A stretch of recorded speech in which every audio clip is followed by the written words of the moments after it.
I was on a conference call with a client in Denver when my phone lit up with a number I didn't recognize.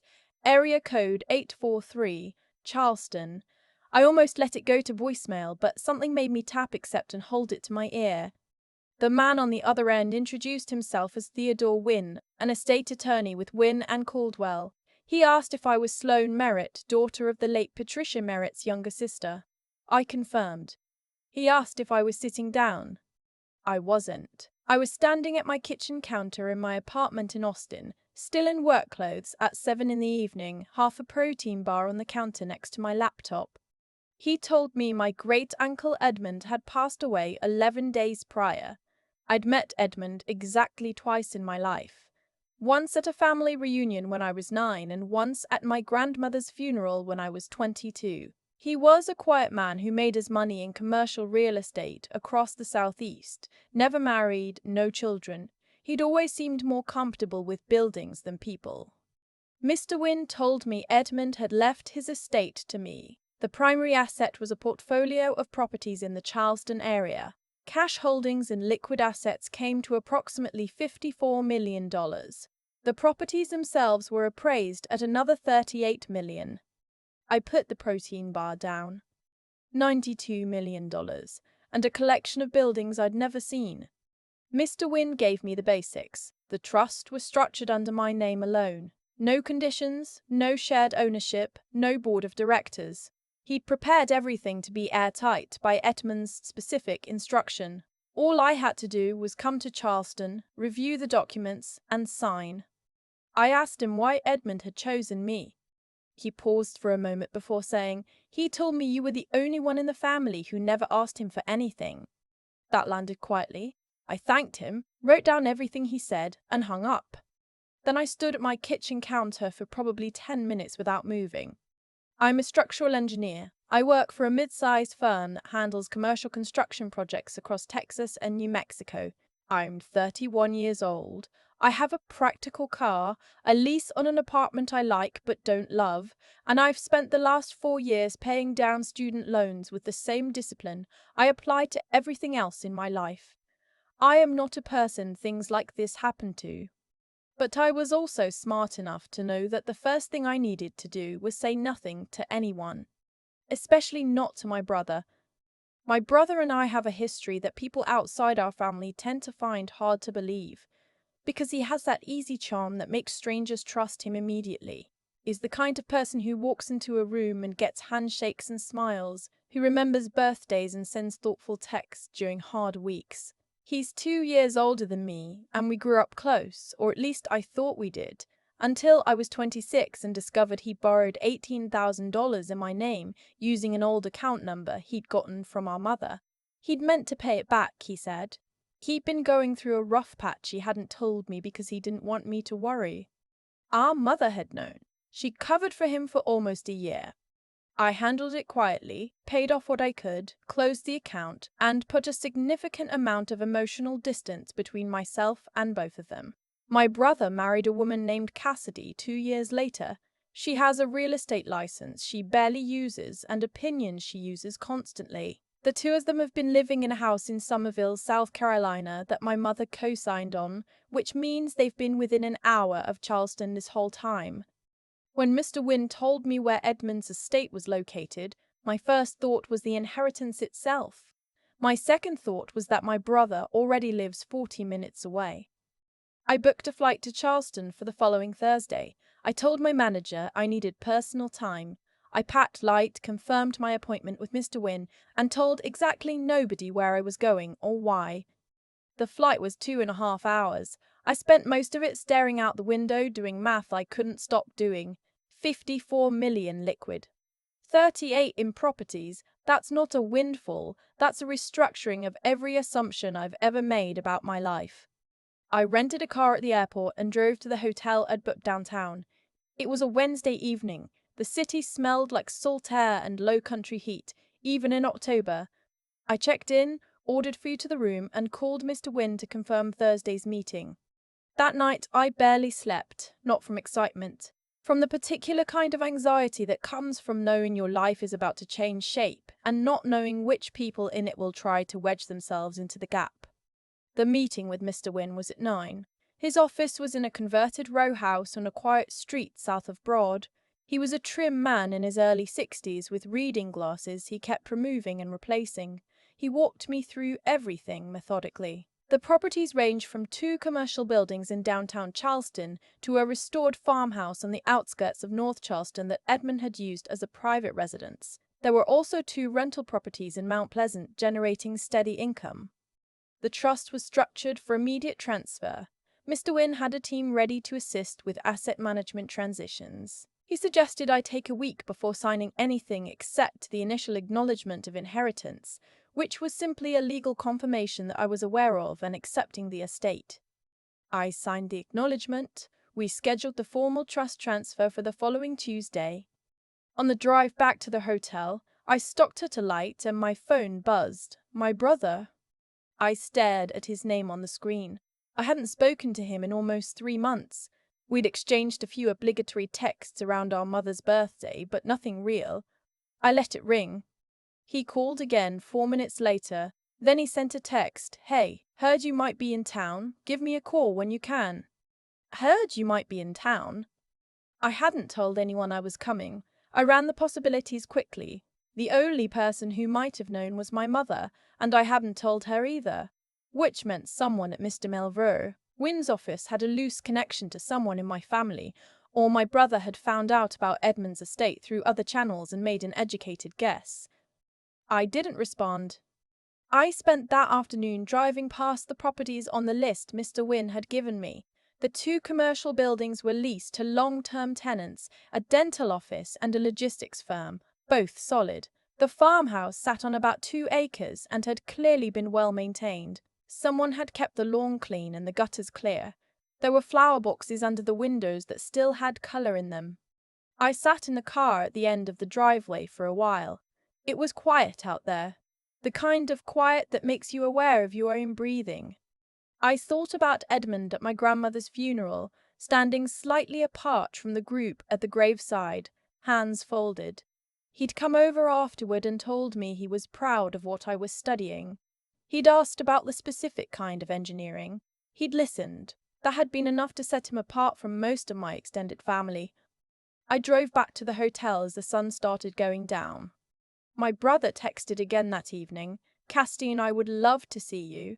We're close, you know. We could do dinner." I set my phone face down on the nightstand.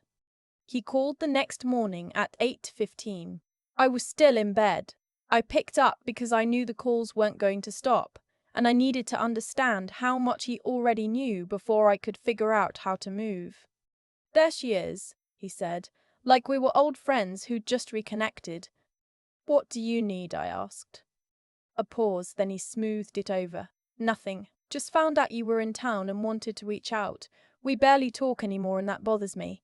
"How did you find out I was here?" Another pause, shorter this time. "Mom mentioned you might be coming down for some estate business. She heard something through a mutual friend." So my mother knew, or had figured it out, and she'd told him. "I'm handling some personal things," I said. "I'll be here for a few more days." "Maybe we could grab lunch," he said. "Catch up. No agenda, I promise." No agenda. My brother never had no agenda. He'd been running agendas since we were kids. They were just usually wrapped in enough warmth that you didn't notice until you were already agreeing to something. "I'll let you know," I said, and ended the call. I got up, made coffee in the room's small machine, and sat with my notebook. I wrote down everything I knew. My brother was aware I was in Charleston for estate business. He didn't know the scope, or if he did, he wasn't saying. My mother was the leak. Cassidy was probably already doing math in the background. I called Mr. Wynne's office and asked his assistant to confirm that my file was marked strictly confidential and that no details about the estate were to be shared with anyone other than myself. She confirmed it had been from the beginning. Whatever my brother knew, it hadn't come from them. That afternoon, I drove to meet someone I hadn't expected to contact on this trip. Her name was Simone, and she'd been Edmund's property manager for over a decade. Mr. Wynne had mentioned her in our meeting as a key person in maintaining the estate's rental income. I'd emailed her the night before, and she'd replied within an hour, suggesting we meet at a coffee shop near one of the commercial properties. Simone was in her mid-40s, direct and clearly someone who kept things in order. She'd brought a folder with herself. Maintenance records, tenant correspondence, inspection histories. She'd been running these properties like they were her own and clearly expected nothing to change just because the owner had. We spent an hour going through everything. When we got to the farmhouse, she paused. "Your brother came by there last weekend," she said, watching me. I set my coffee down. "Excuse me." He came to the property, knocked on the door, looked around the outside. I happened to drive past and recognized his car from a description Edmund had given me. Edmund told me specifically if anyone from the family came around before the estate was settled, I should note it and let the attorney know. She slid a piece of paper across the table. It was a handwritten note with the date, time, and his license plate. I sent a copy to Mr. Wynn's office. I read the note twice. My brother had gone to Edmund's farmhouse before the estate was even in my hands. Before, as far as anyone in my family knew, I'd agreed to anything.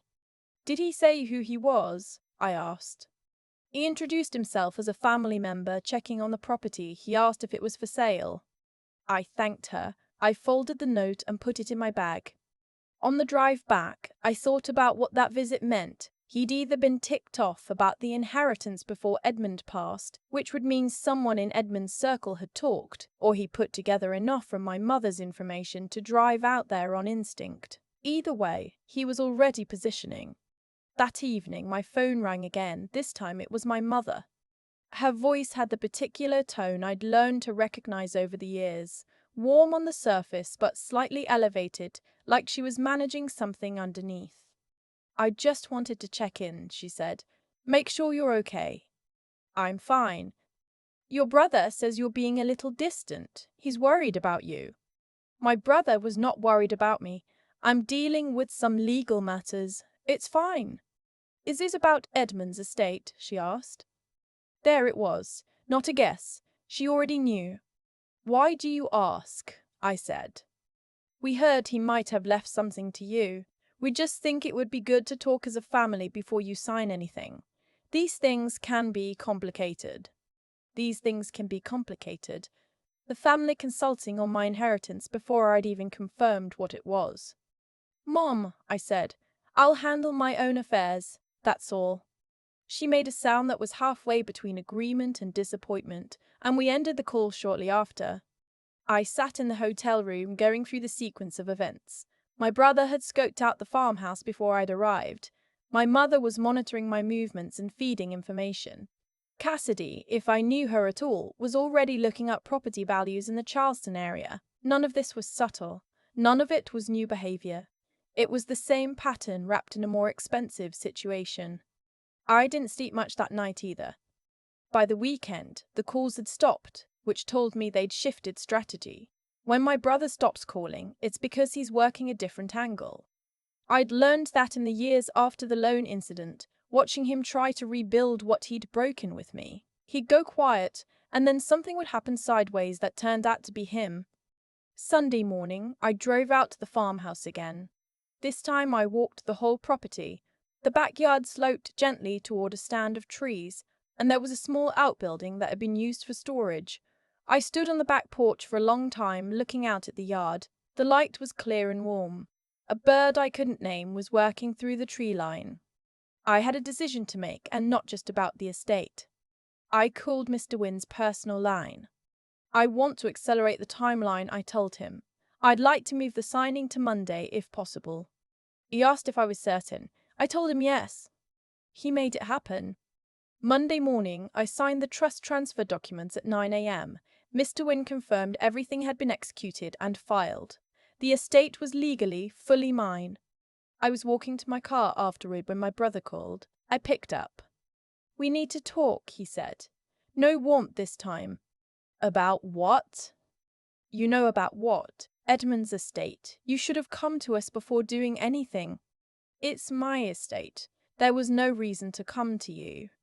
His voice shifted into the tone I'd been waiting for, controlled but sharp. "You're making a mistake. You don't know this area. You don't know these properties. You don't know how to manage something this size.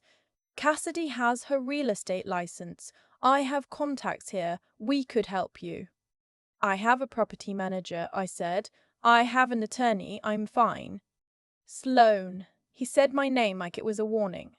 Edmund was family. This was family money. It touches all of us. It doesn't, I said. It touches me. He went quiet for a moment. Then, you're going to regret cutting us out. I'm not cutting anyone out. There was never a place for you in this. Edmund made that decision, not me. He was an old man who didn't understand. Don't, I said. Don't finish that sentence. He did not call back. I sat in my car outside Mr. Wynn's office for about 10 minutes. A pigeon walked across the hood of the car in front of mine like it had somewhere important to be. I watched it and breathed. That afternoon, my mother called. She was crying before she finished her first sentence, which was something she used when logic wasn't going to work for her. She said my brother was devastated. She said I was tearing the family apart. She said Edmund hadn't understood what he was doing and I was taking advantage of his trust. I let her talk. I didn't raise my voice. When she finished, I told her that Edmund had been a grown adult who had managed $92 million across several decades and that his competence was not in question. I told her I loved her. Then I told her I had to go. That night, Simone texted me. She'd been by the commercial property on Morrison Drive and found a note tucked under the door addressed to the building owner. She'd opened it, as Edmund had authorized her to handle all property correspondence. It was from my brother, writing to the tenant inside, introducing himself as a family representative and suggesting a meeting to discuss the lease terms going forward. He was going directly to my tenants. He was presenting himself as having some kind of authority over my buildings. I called Mr. Wynn first thing the next morning. By that afternoon, cease and desist letters had gone to my brother's home address by certified mail, and direct notices had been sent to both tenant companies clarifying that he had no standing, no authority, and no role in the management of any property in the estate. I also had Simone contact both tenants personally so they heard it clearly from the management side. The following day, Mr. Wynn told me the letters had been received, signed for by Cassidy. I didn't hear from my brother after that for almost a week. My mother sent one text that said, "I hope you're happy." I replied that I was working on it. During that week, I got practical. I sat down with Simone and reviewed every property in detail. We agreed on a plan for each one, and she brought in a contractor to give me a condition report on the farmhouse before I made any decisions about it. I also met with a financial advisor, Mr. Rested. Wynne recommended a woman named Laurel who had worked with estate clients for 20 years and did not seem impressed by large numbers in either direction. She was exactly what I needed. I told Laurel about my brother's attempts to involve himself. She asked whether he had any legal basis to challenge the trust. I told her Mr. Wynne had said no, the trust was airtight. She nodded and moved on. Practical. On Thursday, Simone called me while I was at the farmhouse measuring rooms. Her voice was tight. "Your brother is here," she said, "at the commercial property on Rutledge. He's in the parking lot talking to someone. A man with a camera." I drove over. It took me 11 minutes. When I pulled in, my brother was standing near the entrance to the building, talking to a man I didn't recognize. The man had a phone out, not a camera. They stopped when they saw me. My brother's face did something complicated. The charm came up first, then faded when he saw I wasn't going to respond to it. "I was just introducing myself," he said. "To who?" I asked. The man with the phone shifted. He said he was a freelance reporter doing a piece on estate disputes in South Carolina. Something in my chest went very cold. I looked at my brother. "You called a reporter?" "I'm just making sure all sides of this story get told." All sides. He was going to try to drag this into public, frame it as me stealing from the family, use the narrative to pressure me. "You have 60 seconds to leave this property," I told the reporter, "and I'd suggest fact-checking anything my brother tells you, starting with the fact that he has no legal relationship to this estate whatsoever. Mr. Wynn's office can confirm that." The reporter glanced between us and made a calculation. He left. My brother watched him go. When he turned back to me, the charm was gone entirely. "You think you're untouchable," he said. "I think I'm prepared," I said. "That's different." He left without another word. I stood in the parking lot until his car was out of sight. Then I called Mr. Wynne and told him what had just happened. He was quiet for a moment, then said he'd send a follow-up notice, reinforcing that any media contact involving the estate needed to be routed through his office. "He's getting desperate," Mr. Wynne said. "I know," I said. "Desperate people make mistakes." That week, I extended my stay in Charleston by another 10 days. I wanted to be on the ground while things were still active. I worked remotely in the mornings and handled estate business in the afternoons. Simone and I developed a rhythm. Laurel and I had a second meeting where I made the first real decisions about the liquid assets. On a Tuesday, I got a call from a blocked number. I answered. A woman's voice. She said she was a friend of my brother's and had been following the situation. She told me she thought I should know that he'd been telling people I'd manipulated Edmund during his final years, that I'd positioned myself specifically to receive the inheritance by isolating him from the rest of the family. I hadn't spoken to Edmund in 6 years. The last time had been a brief phone call on his 80th birthday because my grandmother had asked me to call him. I'd been the one he left everything to precisely because I'd never tried to get close to his money. I thanked the woman for calling. I asked if she'd be willing to put what she'd told me in writing. She said she'd think about it. 3 days later, an email arrived with a summary of the conversations she'd witnessed, including dates and the names of 2 other people who'd been present. I forwarded it to Mr. Wynne. He added it to the file. My mother called one more time during that stretch. The crying was gone. Her voice was flat, which I found harder to handle than the tears because it meant she'd moved past trying to persuade me and into something closer to grief. She said she felt like she was losing our family. I told her the family she was describing had stopped feeling like mine a long time ago. We stayed on the phone in silence for almost a minute before she hung up. I sat with that for a while.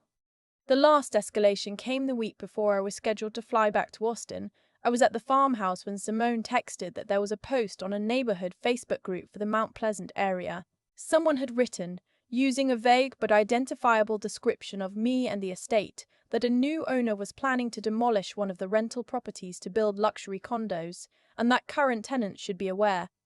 There were no plans to demolish anything. I hadn't even discussed the Mount Pleasant properties beyond reviewing their condition reports. The post had been made from an account registered under a name I didn't recognize, but the Mount Pleasant property address had never been public, and the only people who knew about it outside of Mr. Wynne's office were my family. I had Simone screenshot everything and report the post for misinformation.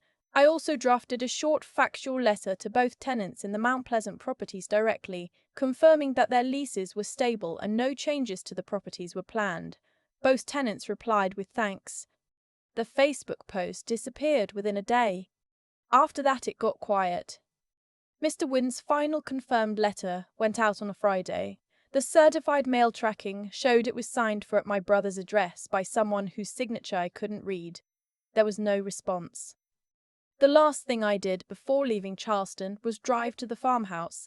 I let myself in with the key Simone had given me and walked through every room.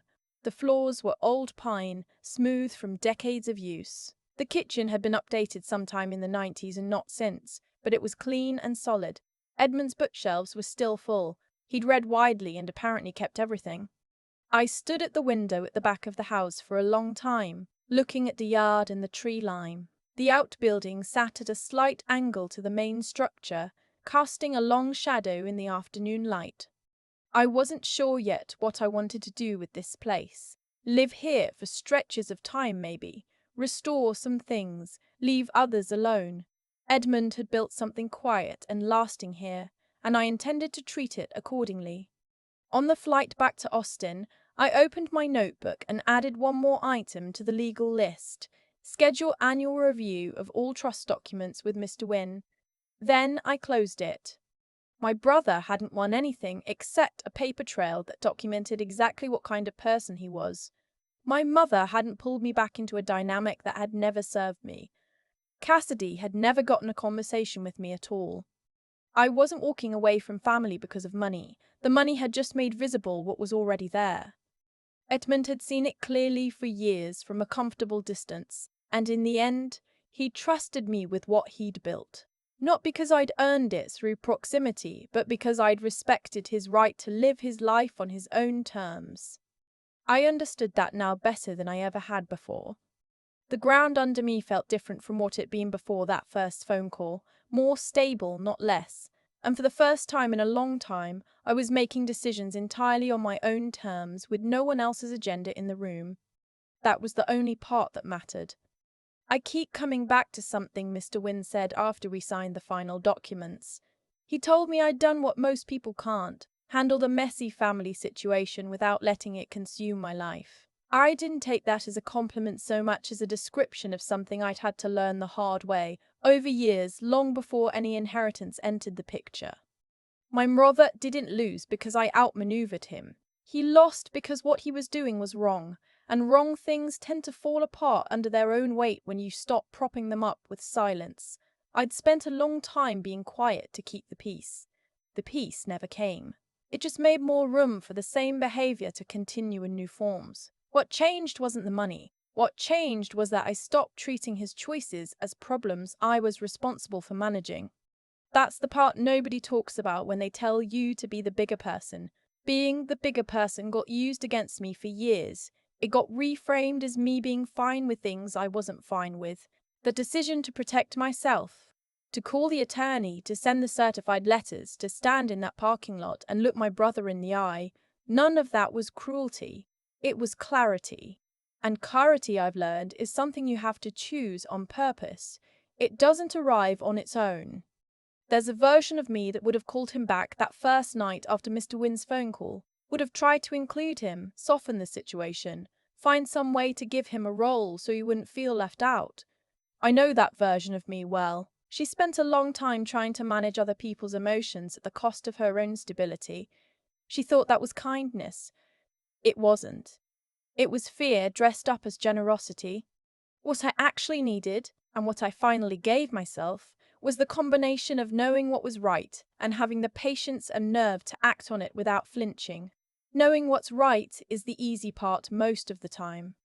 We usually know. The harder part is holding to it when someone you love is on the other side of the line, when your mother is crying on the phone, when your brother is using the language of family to describe something that has nothing to do with family. The harder part is staying steady when steadiness feels like coldness to the people who benefited from your instability. Simone handing me that note across the coffee shop table, matter of fact, just doing her job.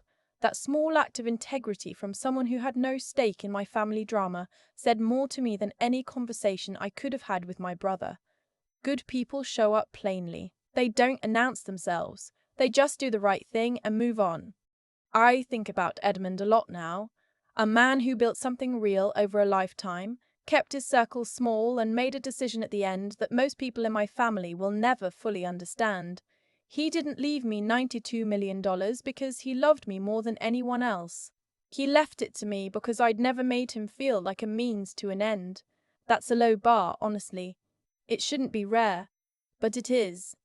I'm still figuring out what I want to do with the farmhouse. I'm still getting used to a version of my life where the ground doesn't shift every time someone in my family decides they're owed something. That adjustment is slower than I expected. But it's real, and it's mine.